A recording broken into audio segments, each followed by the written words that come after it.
10 minute रहेंगे, इसको एक बार ओवरव्यू कर लेना, उसके बाद आज का लेक्चर शुरू करेंगे, ठीक है?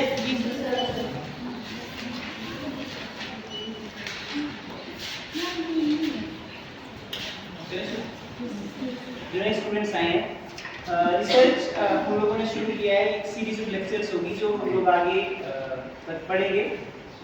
पहले लेक्चर में हम लोग डिस्कस करेंगे रिसर्च क्या होती है, इसको हिंदी में शोध या अनुसंधान कहते हैं, और अंग्रेजी के दो शब्दों के मेल से ये बना है री और सर्च। ओरिजिन की बात करें हम लोग तो ये जो रिसर्च शब्द है ये मिडिल फ्रेंच के रिसर्च शब्द से निकला गया है, और दो शब्दों के मेल से ये बना है री और सर्च। री का अर्थ रहता है दोबारा और सर्च का अर्थ रहता है खोजना। तो इसका शाब्दिक अर्थ हुआ दोबारा दोबारा या पुनः खोज करना। अब सवाल ये उठता है कि पुनः खोज करना, यदि एक बार कोई चीज सर्च हो चुकी है तो उसको दोबारा हम लोगों ने क्यों खोजना है? इस अर्थ में तो रिसर्च का अर्थ व्यर्थ है, लेकिन शाब्दिक अर्थ का ये महत्व है, शाब्दिक अर्थ का ये अर्थ है, री का अर्थ है दोबारा और सर्च का मतलब नया ज्ञान खोजना है, पुनः नए नए ज्ञान की प्राप्ति करनी है। एक अच्छा रिसर्चर कौन होता है या एक फिलोसोफर कौन होता है? Who has a taste of every sort of knowledge, जिसके पास सभी क्षेत्रों का ज्ञान रहता है लेकिन वो अपने ज्ञान से कभी संतुष्ट नहीं होता है। तो ये एक जो अच्छा रिसर्चर है, एक अच्छा शोध करता है, उसकी पहचान। तो रिसर्च का अर्थ आप लोगों को क्लियर हो गया होगा कि पुनः दोबारा नए नए ज्ञान को खोजना, नए नए ज्ञान को इस एग्जिस्टेंस में लाना, नए नए सिद्धांतों का निर्माण करना, नए नए थ्योरीज का निर्माण करना रिसर्च के कारण ही संभव जो है वो हो पाता है। अगर हम परिभाषा की बात करें तो advance learner dictionary of current English के अनुसार किसी भी ज्ञान की शाखा में नवीन तथ्यों की खोज के लिए सावधानी पूर्वक किए गए अन्वेषण या जांच पड़ताल को शोध की संज्ञा दी जाती है। इसका सीधा अर्थ ये है कि किसी भी क्षेत्र में ज्ञान के जो नए सृजन है, ज्ञान का नया सृजन करना, नए ज्ञान का निर्माण करना, खोजने की विधि से साइंटिफिक मेथड का एप्लीकेशन करने के बाद वैज्ञानिक दृष्टिकोण से नए तथ्यों का प्राप्त करना, वही क्या है? रिसर्च। परिभाषाएं देखेंगे हम लोग तो रिसर्च क्या है? एक सिस्टमैटिक ऑब्जेक्टिव एनालिसिस है। सिस्टमैटिक मतलब एक क्रमबद्ध तरीके से की जाने वाली प्रक्रिया है, जिसमें हम लोग एक पर्टिकुलर सिस्टम को फॉलो करते हैं।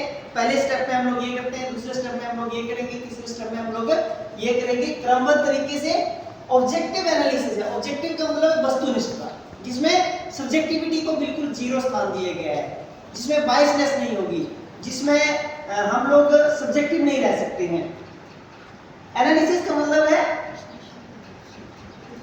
विश्लेषण करना, तथ्यों को छोटे छोटे टुकड़ों में यूनिट, छोटे छोटे यूनिट्स में बांट करके उनका एनालिसिस करना।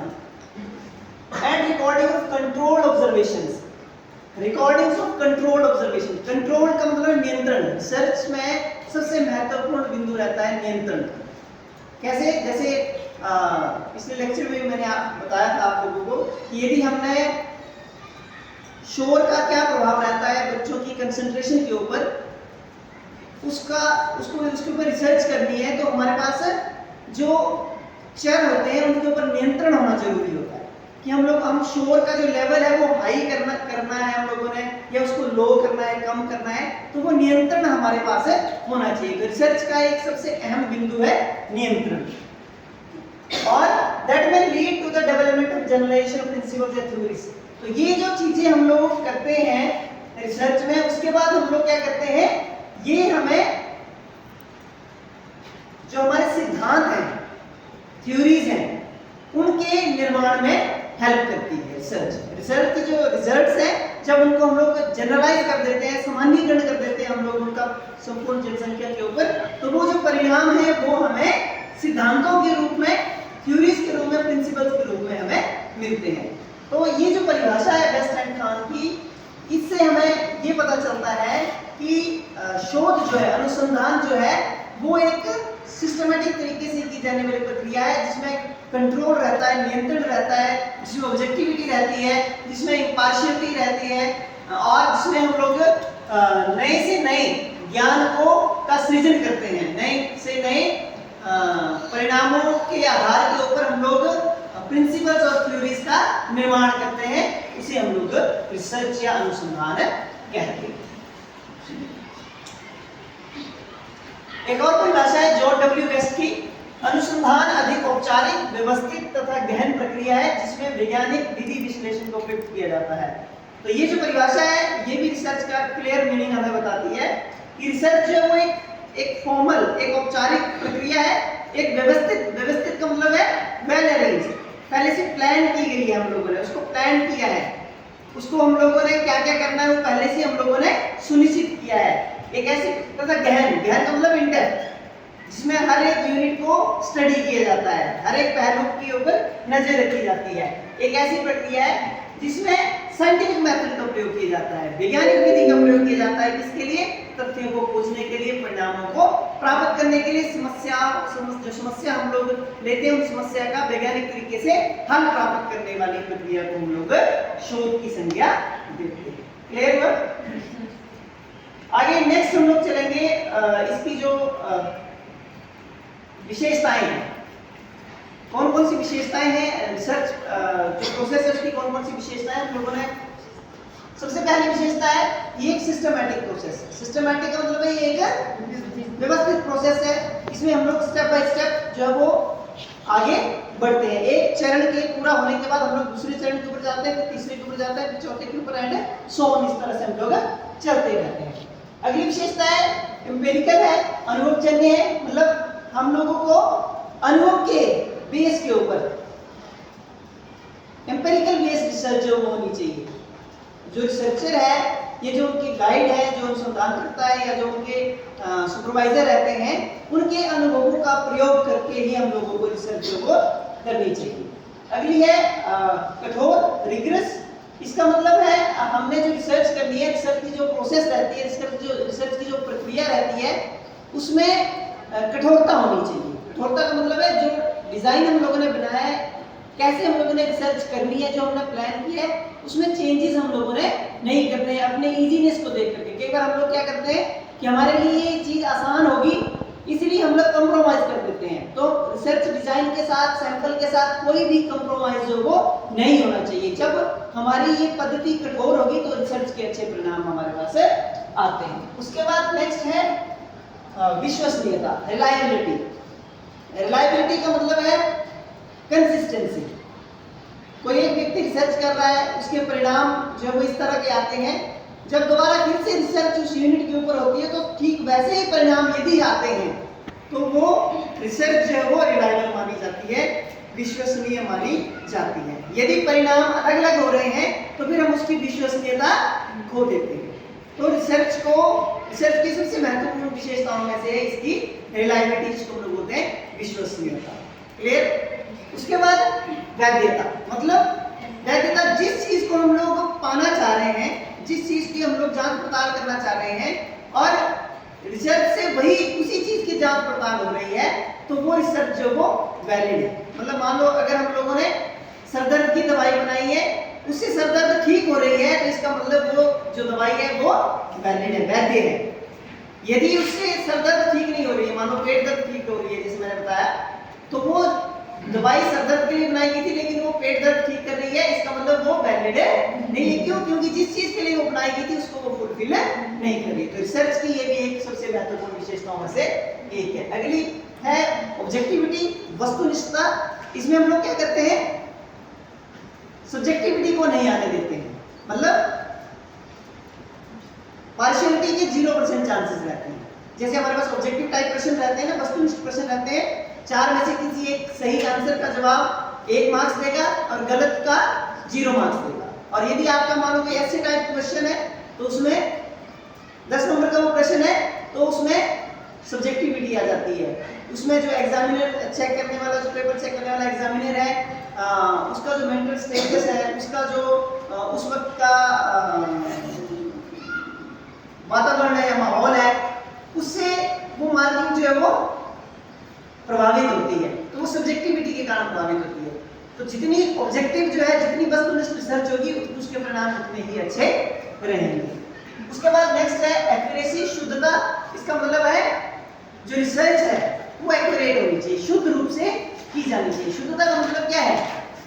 शुद्धता का मतलब है कि जो डाटा हम लोग इकट्ठा करेंगे, जो हम लोग सूचना इकट्ठा करेंगे, वो बिल्कुल ही एक जैसी इकट्ठी एक्यूरेट होनी चाहिए। जो चीज हम लोग प्राप्त करना चाह रहे हैं वही हम लोगों ने लेनी है, वही हम लोगों ने प्राप्त करनी है, उसको बोलते हैं हम लोग एक्यूरेसी। उसके बाद जो अगली विशेषता है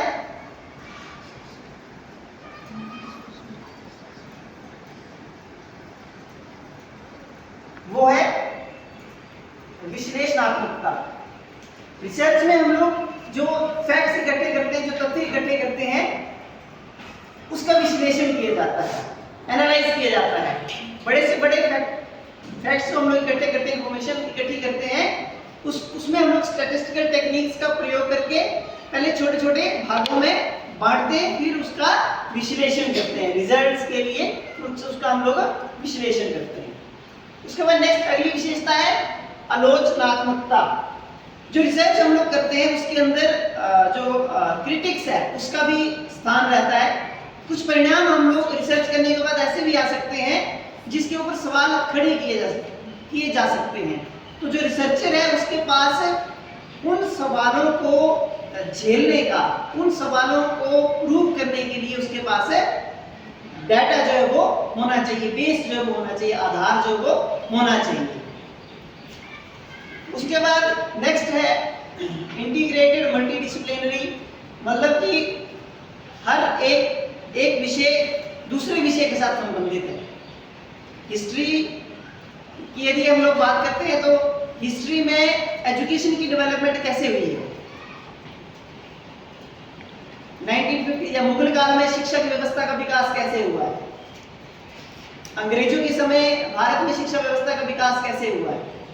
तो एजुकेशन और हिस्ट्री का कॉम्बिनेशन, जब रिसर्च जो वो दो अलग अलग विषयों में की जाती है उसे हम लोग मल्टीडिसिप्लिनरी का नाम देते हैं। अगली विशेषता है सहभागिता, पार्टिसिपेटरी। इसका अर्थ है जो रिसर्चर है, रिसर्च काम करने वाला व्यक्ति है, शोध करने वाला व्यक्ति है, वो उसकी सहभागिता सुनिश्चित होनी चाहिए। उसे स्वयं जाकर के, खुद जाकर के रिसर्च का एक पार्ट बनना है, तब वो जो वो एक्यूरेसी के साथ रिसर्च जो वो की जा सकती है। अगर वो अपनी सहभागिता सुनिश्चित नहीं करेगा तो रिसर्च के जो परिणाम वो प्रभावित हो सकते हैं। उसके बाद नेक्स्ट है लागत प्रभावशीलता, कॉस्ट इफेक्टिविटी। मतलब रिसर्च जो है वो ऐसी होनी चाहिए जो हमारे बजट के अनुरूप हो, बजट के अनुरूप हमारा शोध जो होना चाहिए, अन्यथा हमारे जो बहुत सारे शोध है वो अधूरे रह जाते हैं। एक और इम्पोर्टेंट विशेषता जो है वो सामान्यीकरण की रह गई है, जनरलाइजेशन की रह गई है। इसका अर्थ है कि जो रिसर्च हम लोग करते हैं वो उसका सामान्यीकरण होना चाहिए, वो एक बड़े जनसंख्या के ऊपर लागू की जाने वाली रिसर्च होनी चाहिए। और वो कैसे की जा सकती है, सैंपलिंग प्रोसेस के ऊपर ज़्यादा डिपेंड करता है कि हम लोगों ने पूरी जनसंख्या से हर एक कोने से, हर एक जगह से सैंपल इकट्ठा किया होना चाहिए। जैसे एग्जांपल दिया मैंने कि यदि हम लोग चेक करना चाहते हैं कि पहाड़ी लोग ईमानदार हैं या नहीं, तो ऐसा नहीं है कि हम लोग पर्टिकुलर चंबा के पहाड़ी क्षेत्रों के लोगों का सैंपल लें और उसके रिजल्ट के बेस के ऊपर हम लोग उसका सामान्यीकरण कर दें कि सभी पहाड़ी लोग जो वो ईमानदार होते हैं। ऐसा नहीं होता है। हमें जितने भी पहाड़ी क्षेत्र हैं हिमाचल प्रदेश के अंदर, उन सभी पहाड़ी क्षेत्रों से थोड़ा थोड़ा सैंपल लेना पड़ेगा, तभी हम लोग उस रिसर्च की जो फाइंडिंग्स है उसको हम लोग जनरलाइज कर सकते हैं, सामान्यीकरण जो वो कर सकते हैं। तो ये थी रिसर्च और उसकी कुछ विशेषताएं, कैरेक्टरिस्टिक्स जो हम लोगों ने आज देखी। नेक्स्ट अब हम लोग दूसरा